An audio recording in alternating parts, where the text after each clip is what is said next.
I got in a pretty bad accident, totaled that car. I'm amazed I walked away from it. I still got a couple scars from it. It was bleeding right through my pants while I was playing. I was like, this is crazy. What am I? But all of a sudden I wake up about 10 months ago and my right ear here side is gone. No, and I was hurt, man. I should have went to the hospital. I didn't. My back still hurts to this day. All my clothes were gone. My stick bag with microphones in it, a cable bag with 20 cables in it. All right. All right, my friend. How are you today? How you doing? I'm great, TJ. Good to see you. Good to see you again, my man. Let's start off basic by just letting everybody, know who you are, what you do, some of your current projects going on. All right. Steve Quinto, Steve Q. I played drums for Never Stop Believin' / Living on a Prayer, Journey Bon Jovi tribute for about 6 years now. Before that, I was in a Fleetwood Mac tribute for a few years. And I got into the whole thing by doing a One Turnstiles Billy Joel gig. And Tony recommended me for the Fleetwood Mac thing, and that's how the ball started going. But so right now I'm just doing the Journey Bon Jovi thing, and I do a jam night at a local bar in Fort Lauderdale every Wednesday, which is going pretty good. And got another cover band going just to fill in all those spots because we only play, 3-4 shows a month with the Journey band. So I need to do stuff. I got a lot of open dates, so I take all the fill-ins I can get still, and I'm still in the bars playing, and doing all that stuff, but just not as much. How long have you been performing on stage? Oh God, I started. I'm 61, believe it or not.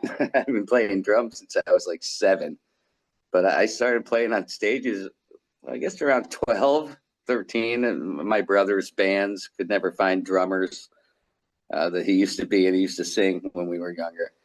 And they used to get me to play drums at any high school dances or any bar things they could do. They'd get me in to play drums. I was the only one that could do it. So those are the first things. But I've been playing, and I've been a lead singing drummer my whole life. Most of the stuff I've done before the tribute stuff, I was always the lead singer, either the front guy or the lead singer and the drummer at the same time. So that's, kind of blew my voice out. That'll do it. But I'm sure you've seen it all, man. You've seen some stuff, and we're gonna get into that stuff here in a minute. some, I guess, yeah. Been around as long. I'm sure you run into it. Oh, yeah. I mean, What's everywhere. um what's the furthest you've ever traveled to make it to a gig? What local gig you mean? Any gig. You ever play out of the state, out of country, road trips? As far as driving, whenever we book shows in Georgia or South Carolina, North Carolina, whatever like that, we drive. Yeah. So I load my stuff in my car and I just go. When we get um, uh, someone's talking to me. What? You went to Canada. That's great. I was getting to that. Yeah. Well, when we fly out of state and stuff, we've been to Canada, California, Texas. I think my second show with Never Stop Believing was SeaWorld San Diego. So it was fun. Yeah, I'd never done anything like that. I was like, wow, I've been playing bars for the past, what I mean? I was just like, this is great. Awesome. Yeah. Yeah, it's a great gig. I got lucky with that. And those gigs we fly. They're all contracted and rider gigs. So all my stuff was there waiting for me, drums, everything. And I just hope that it's all right when I get there. It's really nothing else I can do. But driving, I drive anywhere. If it's drivable, I'll drive. Yeah, I prefer driving, man. I'm a little afraid of heights. I'm not a good flyer personally. I don't fly. My girlfriend hates it because she wants to go places and that. Her Yeah. her son's in the industry, I just don't fly. I said the only times I fly is either if I'm getting paid really good for a gig and I got to go, or if like someone in my family dies or something, or a friend and I got to go somewhere. That's the Same here. only time. Yeah, I'm not getting on a plane unless I really have to. I just don't like flying, but that's just me. I got a sensitive stomach, so my gut just does flips. I get Yeah, anxious and I get a little dizzy. I don't like yeah. it. That 5-hour flight to California was I was anxious the whole time. You know, I mean, it was a nonstop flight course. So I'm just like, oh my God, please just get Oh, us there. Get brother, I me. feel you, man. I do feel you on that. Ugh. Man, looking back over the years, have you experienced any embarrassing moments while performing on stage that maybe you can laugh at today? Well, probably your typical stuff. You know, I'll get up there and I lost hearing in one of my ears about, I guess, almost a year ago now. My left ear is where I've always had my monitor as far as, singing and playing my whole life. And that ear is a little bit of hearing loss because of that. But all of a sudden I wake up about 10 months ago and my right ear here side is gone. No hearing. Barely hear at all. I went to all these doctors, had a CAT scan. I'm thinking, and they're like, yeah, everything's clean, everything's good. Sudden hearing loss, it happens. You're getting older, it happens. You get a hearing aid or something, and I'm just like, that's all I have to do. I just have to accept that now. It's not never coming back, I guess. So I've had to adjust everything, you know. Now it's hard when I put my in-ears in, which I use a lot now. I get, it equals out a little bit in my head. It's okay. But when I just have speakers, I, it's hard funneling all that sound because I need everything in the band. We're playing Daytona in front of 5,000 people, 7,000 people, as you've done. You know what I mean? You Yeah, got to hear yourself good, absolutely. and it's all funneling into one ear now. So it's just kind of weird getting used to. So I'll forget to plug things in sometimes. You know what I mean? And I'm thinking, I go on stage thinking right off the bat, I'm going to have my in ears, or I'll forget to put them in, or I won't Yeah. plug them in, and he'll, downbeat will come and we'll start, the opening of the show, and I don't hear a thing, and nothing's plugged in, Very and important. You I, gotta know your place. Yeah. yeah, Easy to but get some lost. there's no stage sound really anymore except for my monitors, because they're everybody's in ears, so. There was nothing for me to hear for cues and stuff sometimes, but other than that, just you know, it's just me forgetting stuff as I get older, I think. At a show, have you ever had to push through an illness? Like, what's the most sick you've ever been on stage?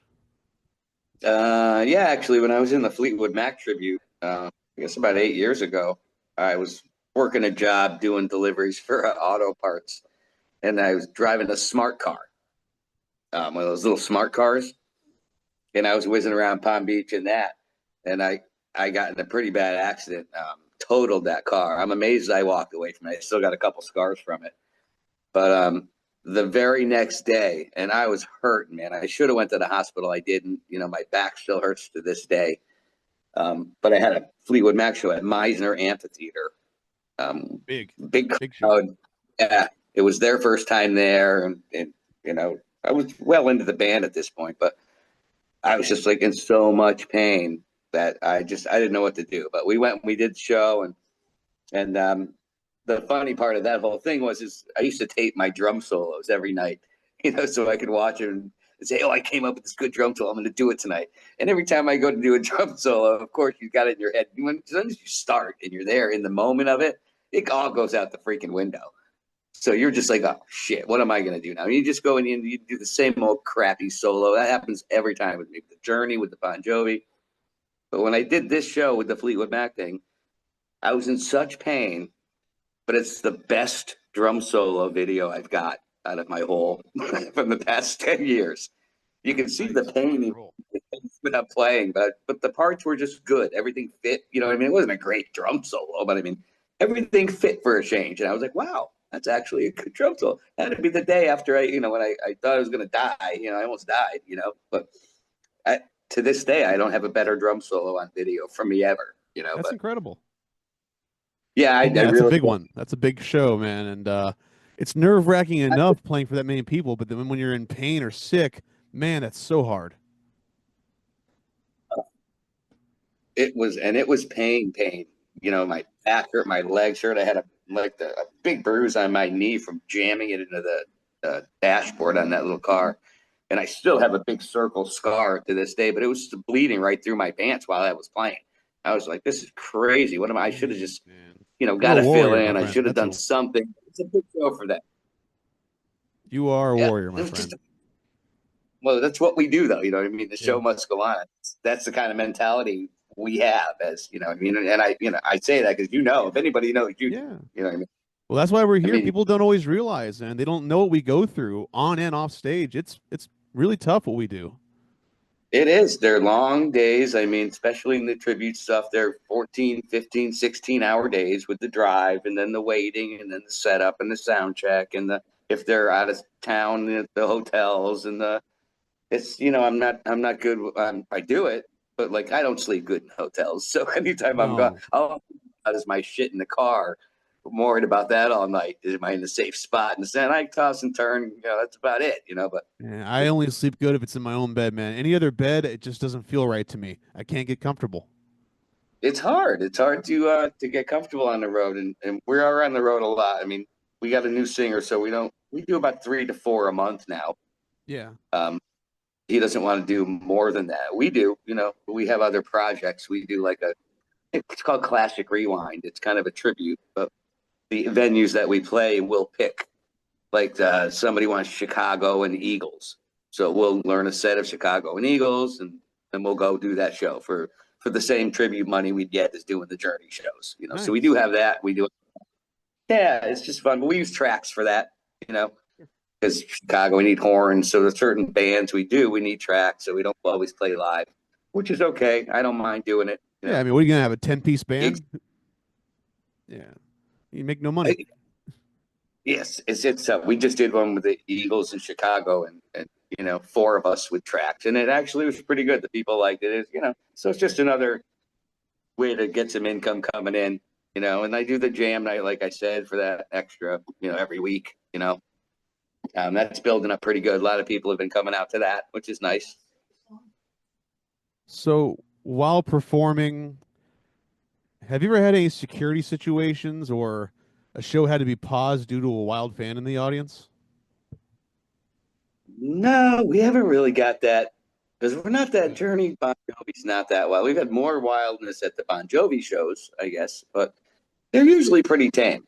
What I dig about it is after the bigger shows, um, it's fun to see the little kids.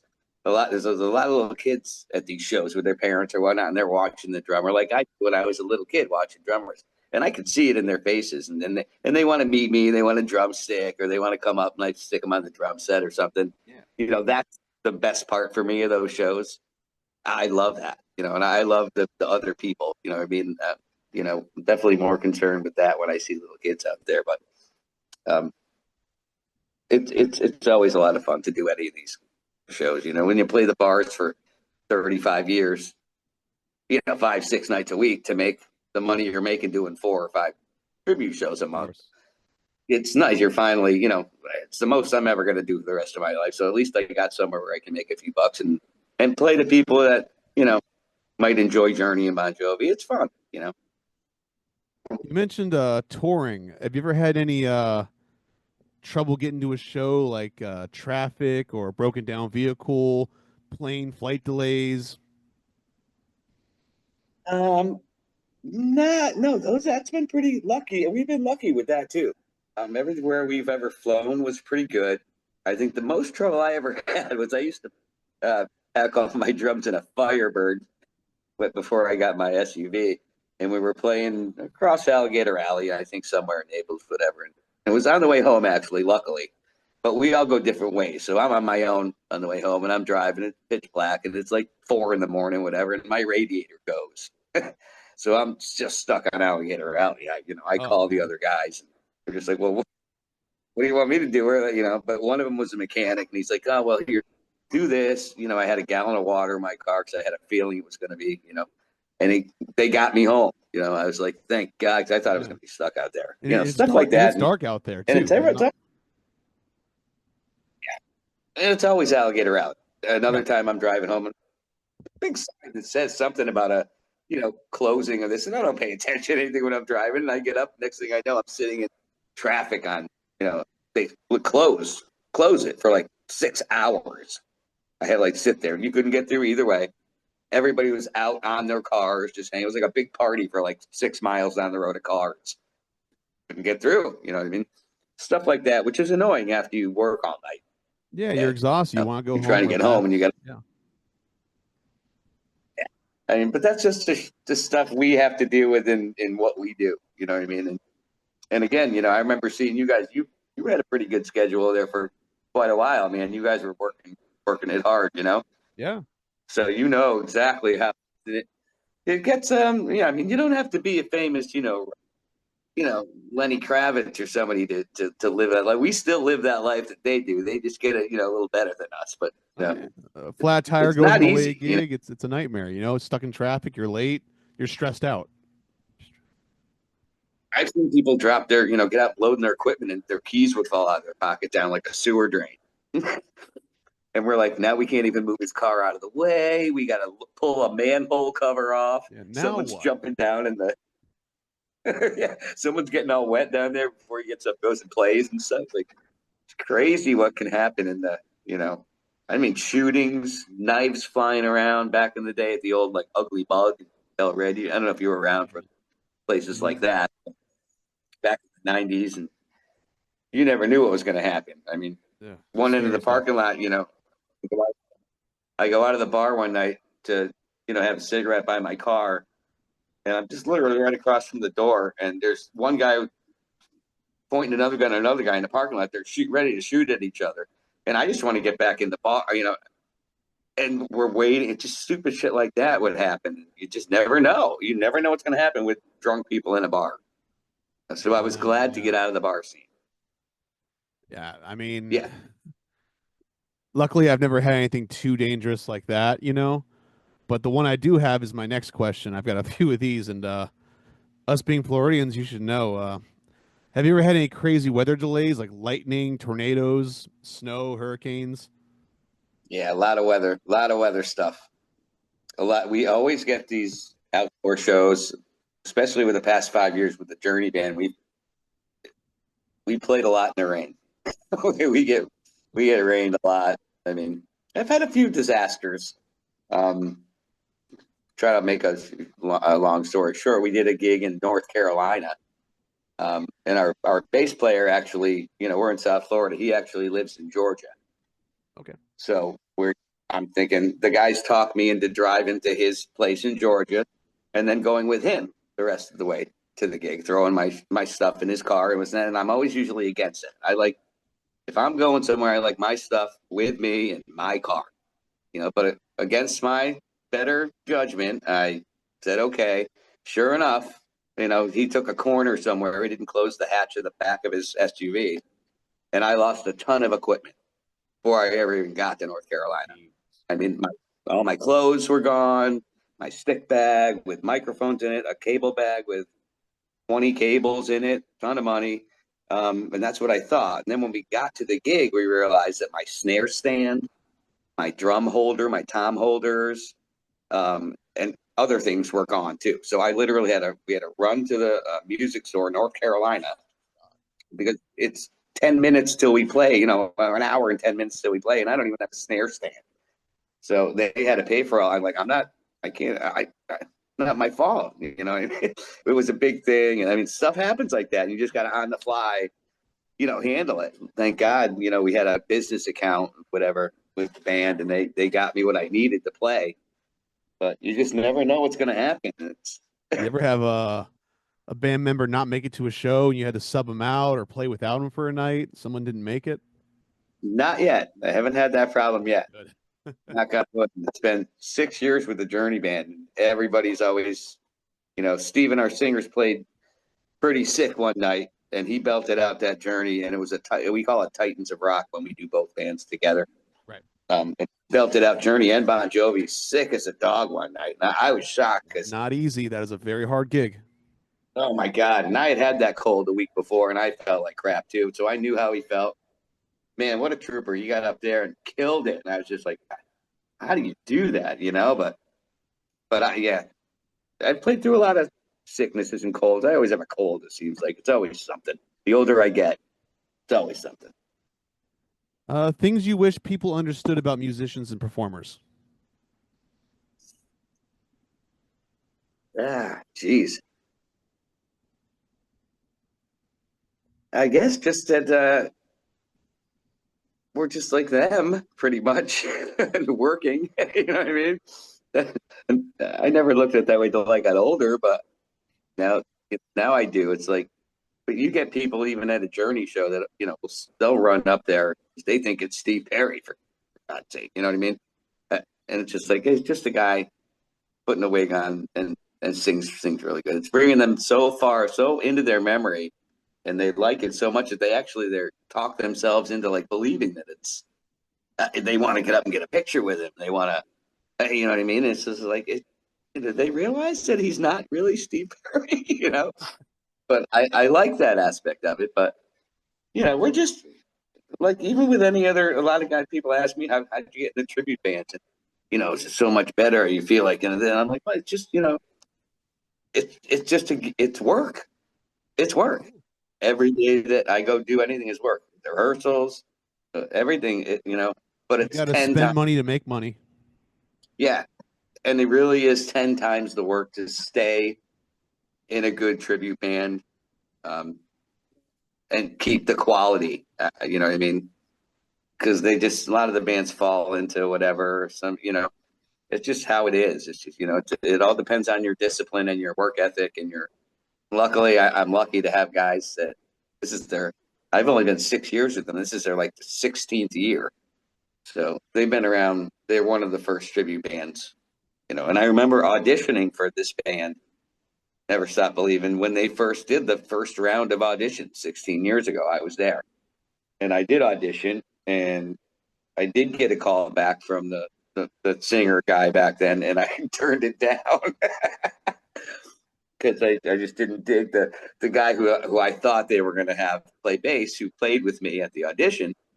It wasn't just he wasn't like didn't even look at me when we played. It's like there was no communication, and I'm a rhythm section, bass and drums. I'm like, Yeah. And he was playing parts not with the kick drum that in Journey songs, very precise, have to be there.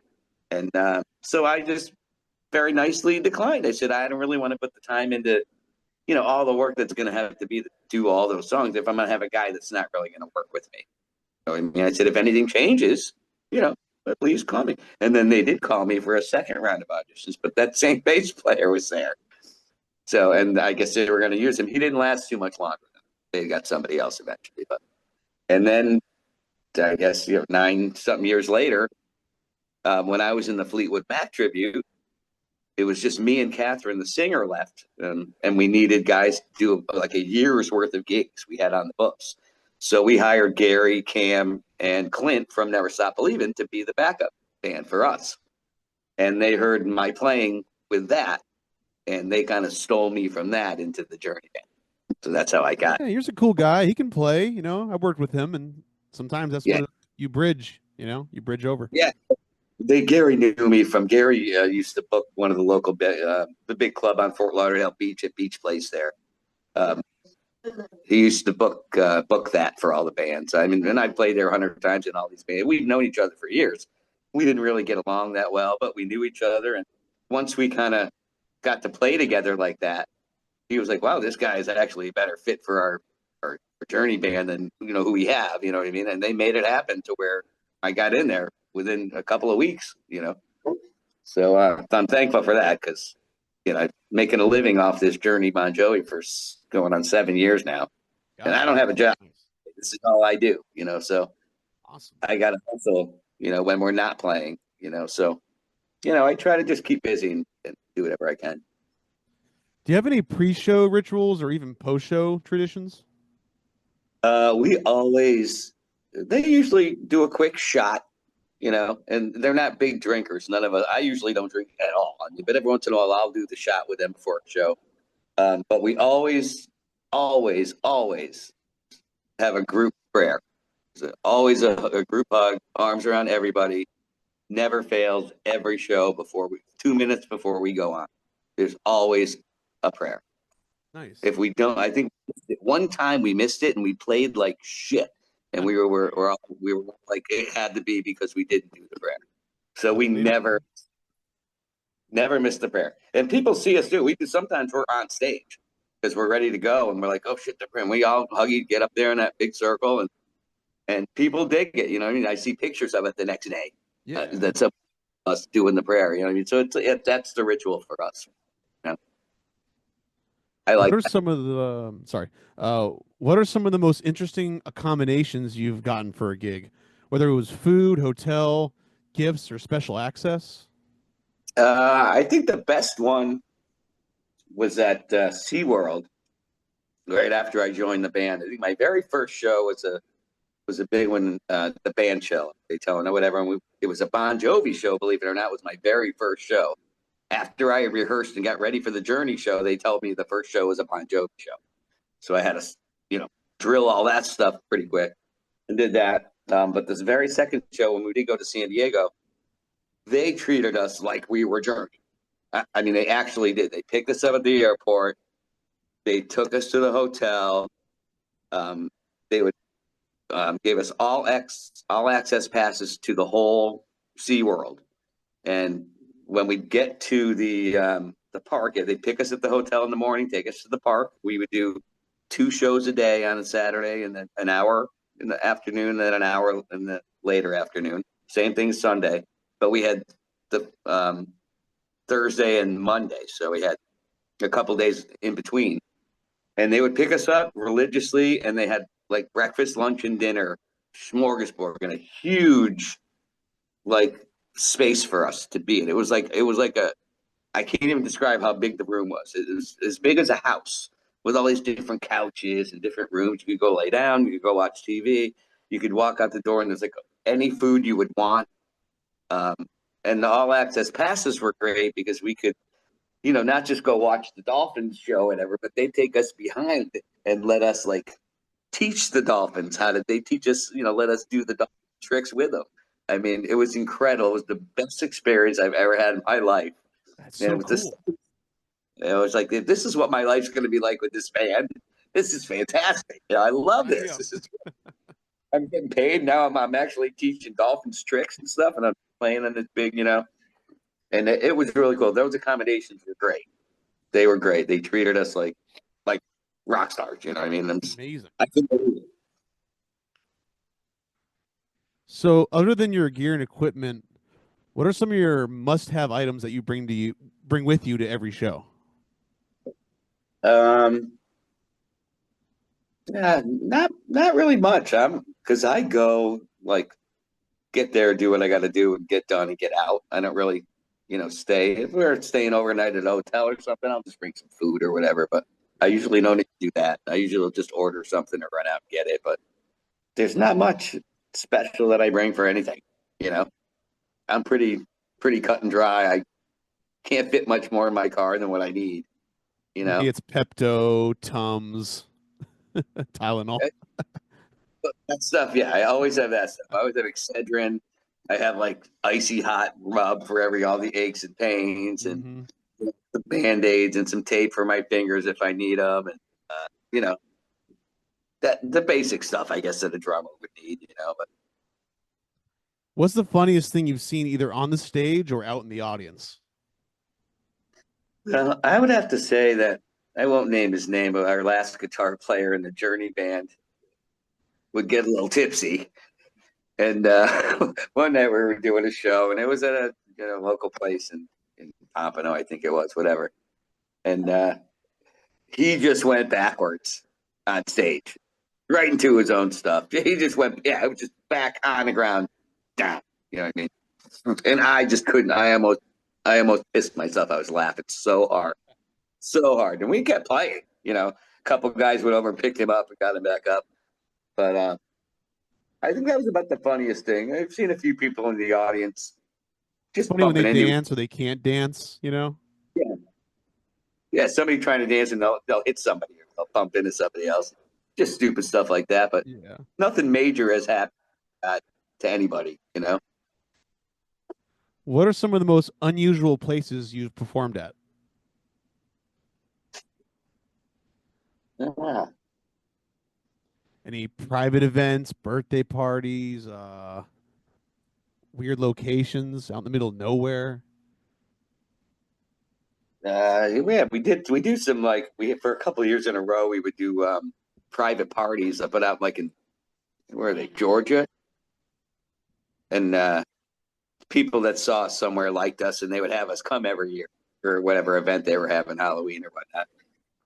and that was kind of weird playing because we just play in the backyard. But they're rich people, but there's really nowhere to play. You're setting up on grass, and you're just playing at 50 people in the backyard. But they're paying you like you're playing to 5,000. So it's like, what are you going to do? You're driving to go do the show. You know what I mean? There's all kinds of weird shows. A lot of the older developments, where they have the clubhouse and the stage, Lakes of Del Rey, places like that. Those communities, those can be weird sometimes because sometimes the people are so old you think that they won't even really know what the music is. You know what I mean? But then they surprise you, and these old people, I say old, but I'm old. I shouldn't be knocking old people, but the venues are the same kind of venues you guys used to play, I think, Yeah. but Journey can get a little different venue because of the music. We can't get the harder rock clubs because it's not really hard rock. Yeah. The Jovi gets us a little more, amphitheater stuff. We do a lot of theater shows, which I really like. I like theaters the You know, best, personally. Yeah, well, that's what we try. We really try to book more theaters. We have a bunch more booked, I think, down in Stewart and in DeLand, and there's a bunch of them that we have, and a bunch we've played, and yeah, I really enjoy those. Usually, the sound quality is really good. The sound guys are great, and they treat you well there too. You always have a nice dressing room and food, and they take care of you. And the shows it just sounds so good in those places. Is there a non-traditional venue or like a random location you'd love to have a concert at if you could choose? Uh, Not that I can really think of, I guess. They're all like we play a lot of those kinds of places that I would want to play. You know what Yeah. I'm saying? A lot of these outdoor amphitheater type places and the theaters, those would be the kind of places that I would want to play. And up until I got into these bands, I would never be playing them. You know what I mean? That's one of the reasons I'm thankful to be at least in one of those bands that can play those kinds of places rather than just your typical bar every night, which I'll still do. I don't mind, but My it's a buddy lot just harder. told me he wants to play at a Cracker Barrel one day. You know what? I wouldn't mind doing that. It's so crowded all the time. You got to wait a freaking hour just to get a table. I mean, you could entertain the people in the parking lot out there. That'd be probably a good one. Wouldn't be too bad. We eat there every time we're on the road. We go to Cracker Ever been surprised by like a celebrity or somebody famous show up to one of your shows? Barrel. Well, I've got a couple of those. We played a Popka for the first time. I guess it was about 2 years ago now, and it was actually when Jonathan Cain from Journey still lived there. That was his hometown. He was friends with the mayor. He was very into politics and being in with the town and what happened. And we were scheduled to do our show there, and Journey was just about to go on the road, and he wasn't going to be in town. So they made us a YouTube video and sent us Jonathan Cain and Arnell, the singer, and sent us this YouTube video thanking us for keeping their music alive and welcome to a Popka playing blah, blah, blah, blah, and the mayor is a friend of mine and blah blah blah, and here's Arnell, and Arnell just pops his head in and says, "Don't stop believing." Oh It was man. fun. That was the last thing. But and then they played that video for like 5,000 people at the amphitheater right before we went on stage, which was Wow. really cool. You know what I mean? So we Next kind of level. got it by Jonathan Cain, which was nice. You know what I mean? So that was a really good show, and we just actually got booked there again. We're playing there in a few weeks, actually, but he doesn't live there anymore. So out with that. But the other thing was, I guess we were doing Abaco. I think two places in that amphitheater in Jupiter, doing a Bon Jovi Yeah, show. Abacoa Jupiter, yeah. Yeah, and Bon Jovi lives up that way now. He lives, I think, in either Jupiter Heights or out there somewhere. And he couldn't come for some reason, whatever, but he sent his assistant, this dude that was one of his best friends, with a bottle of his vodka. I think it was. I don't drink, so I don't know. It was a bottle of his that he makes, signed by him, and he had this guy bring it to us and introduce the band and give the bottle to us while introducing the band and stuff. Nice. And I thought that was pretty cool because at least he acknowledged that we were there. You know what I mean? And we gave that bottle to our singer Steven. But it was just cool to have that. He actually sent someone up there to give us a bottle, which we thought was cool. You know what I mean? But we never got to meet him or anything. But we're keeping his music alive. He should thank us. I just got a couple left before we wrap it up. A couple left. Let's see. We have what's something you still want to do in music that you haven't done yet? Some future goals. um,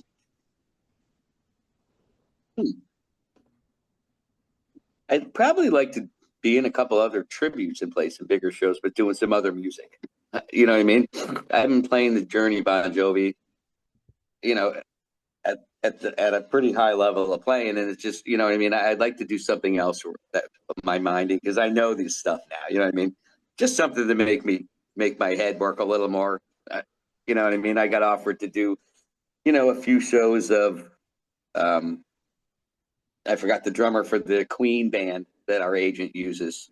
Um, couldn't make a few shows, and the agent called me. It was just like, "Hey, you're one guy I know that could learn these, Queen songs and go do a couple shows." I was just like, "Well, yeah, I could," but I was just honest with him. I said, "There's a few that I don't know. It would take me a little time to learn them. They're not just cut and dry, easy songs." You know what I mean?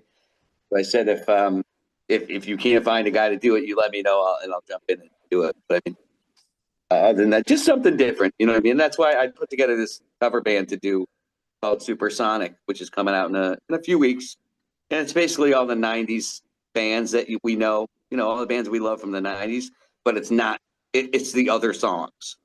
It's not the main songs that everybody Right. you'll hear at night. Uh, you know what I mean? It's Sometimes you just forget and you hear it go, "Oh, I do know that song. Man, it's been a minute since I've heard it." every song on the list is that song. Because it's all, it's Matchbox 20, but we do, instead of 3 a.m. or whatever, we do, long day. We just do something different by each of those bands that everybody will know.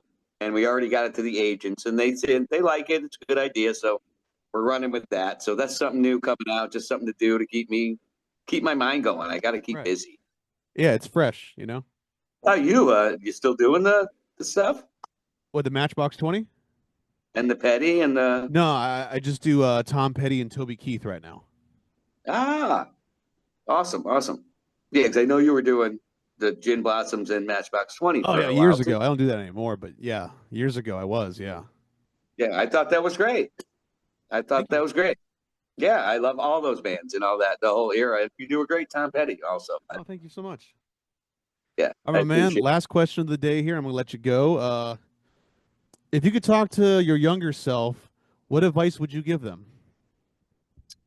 it. To not become a full-time musician, probably. Um, Real quick, just because, I mean, I look back now, and if I had a full-time job while playing my whole life, or, had that 401 or had something to save, I am, I live week to week, month to month, because I, chose to be a musician. So I'm going to have to work till I die playing just to keep paying the bills. But um, I probably would have done it a little different, had I known what it'd be like now that I'm 60, 60. It's definitely not an easy road to take if you want to make a living, unless you got to become a signed artist, obviously. You get there, and we've all tried that when we were younger. I got close at You do. God times. bless you. Yeah, I got close a couple times with record deals in the 80s and 90s. Never worked out. So you just keep playing. It doesn't mean you're not a professional musician. Right. Yeah, you just go on the other road, and so I just busted my ass to get to here. So I just got to keep doing it, I There's guess. still amazing experiences that you can have being just in a tribute band. You can really travel, see new places.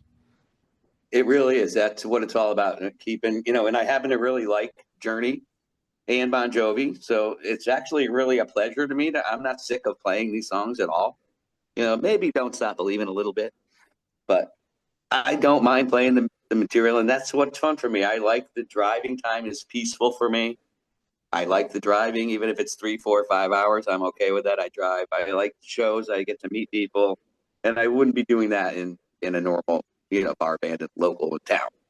So I appreciate it and all the work I've gotten out of it, thanks to the agents and other bands like yours that, all do the same thing and help each other. It's a better industry than the cover band industry. There's a lot more camaraderie, I think, with it. One tribute band does really well and blows it up, they'll want to book other tribute bands at that venue. Exactly. And most of the bands that have been around us since, you started and we started are good bands. There's some really good ones out there, but it's so explosive now. They're everywhere. Anybody's a tribute, so, and, I don't get that for being, a tribute band to, I don't know, certain bands, whatever, but if it's working for them, what are you going to do? If it works and they sound good and they're getting work, there's plenty for everybody out there. At the end of the day, man, just be good, be consistent and be good. And you'll find your way. Yeah, that's all. Your heart's got to be in it too. I mean, if you don't like what you're playing, it's going to come through eventually. I think you really have to like what you play, even if it's an old band like Journey, Bon Jovi. Yeah, those songs you heard on the radio a million times, played in the bar a million times. And it's different when you're playing them in a tribute show where you have to play them kind of note for note. You have to be really close to the record. That's what it's all about too. It's that feeling of discipline and doing it right makes me happy. I've always been a picky guy like that. I've always had to play things right. So I like being in a band where I have to play the parts right. It keeps me on my toes and it makes me want to play. So, hey, I'm old, you know what I mean? I'm in my 60s and I'm doing this still. So I'm very thankful to be here, Definitely. Well, Steve, I want to thank you for joining me today, man. It was a great interview, man. I'm going to let you get on with your day here, let you go, man, but thank you so much. No problem, DJ. Thank you. Great to see you. Night. I'll see you again soon.